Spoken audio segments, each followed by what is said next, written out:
Hello viewers, welcome to my channel. আজকে আমি আপনাদের আচারি মুরগি তৈরি করে দেখাবো।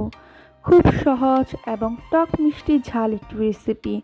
আপনারা অবশ্যই ট্রাই করে দেখবেন আর আমার পাশে থাকতে ভুলবেন না। চলুন দেখে আসি কিভাবে এই রেসিপিটি তৈরি করতে হয়। এখানে উপকরণ হিসেবে নিয়ে নিয়েছি মুরগির মাংস, 1 বাটি পেঁয়াজ বাটা, 1 কাপ পরিমাণ সরিষার তেল, 1 চা চামচ 5 ফোড়ন, 1টি তেজপাতা এবং 2টো শুকনো লঙ্কা আমি মাঝখান দিয়ে চিড়ে নিয়েছি।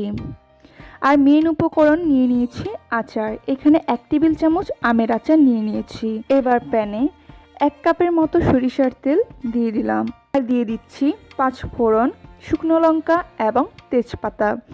এবার আমি 2 মিনিট এটাকে নাড়িয়ে নেব তেলের মধ্যে। 2 মিনিট পরে আমি পেঁয়াজ বাটাটা দিয়ে দিলাম।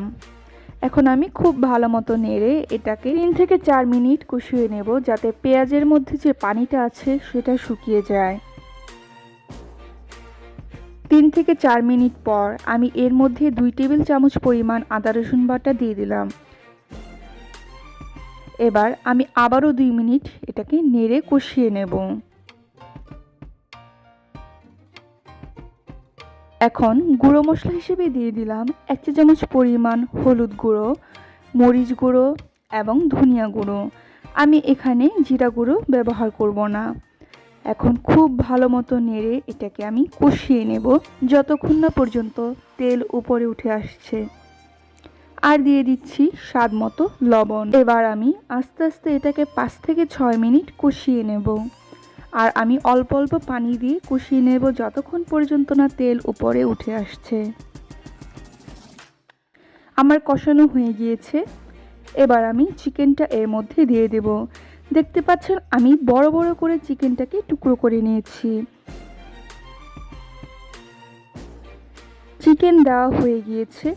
এবার আমি নেড়ে মশলার সাথে চিকেনগুলোকে মিশিয়ে নেব।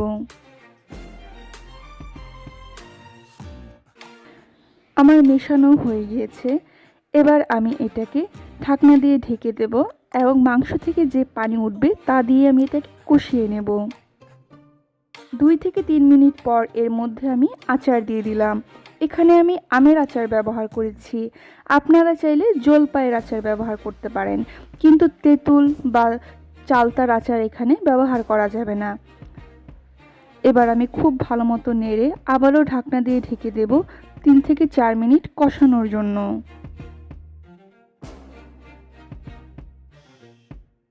3 থেকে 4 মিনিট পর কষানো হয়ে গিয়েছে। এবার আমি পরিমাণ মতো পানি দিয়ে দেব।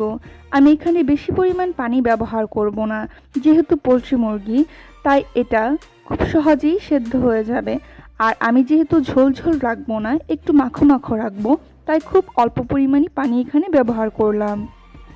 এবার ঢাকনা দিয়ে ঢেকে আমি আবারও 2 থেকে 3 মিনিট রান্না করে নেব।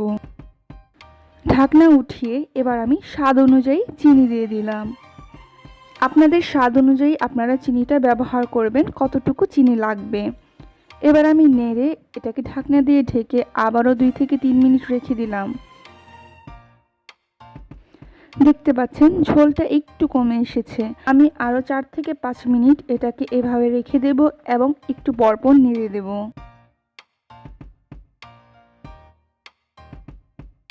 এবার দেখতে পাচ্ছেন ঝোল একদমই কমে গিয়েছে এবং মাখো মাখো একটা ভাব চলে এসেছে। আর আমি চুলার আঁচ বন্ধ করে দেব এবং সার্ভিং প্লেটে উঠিয়ে নেব। সো ভিউয়ার্স, খুবই মজাদার একটি রেসিপি তৈরি হয়ে গেল। আপনারা অবশ্যই বাড়িতে তৈরি করে খেয়ে দেখবেন। আর আমার ভিডিওটি যদি আপনাদের ভালো লেগে থাকে তবে লাইক, শেয়ার এবং সাবস্ক্রাইব করতে ভুলবেন না। আজ এ পর্যন্তই। দেখা হবে নতুন কোনো ভিডিও নিয়ে। সবাই ভালো থাকবেন, সুস্থ থাকবেন।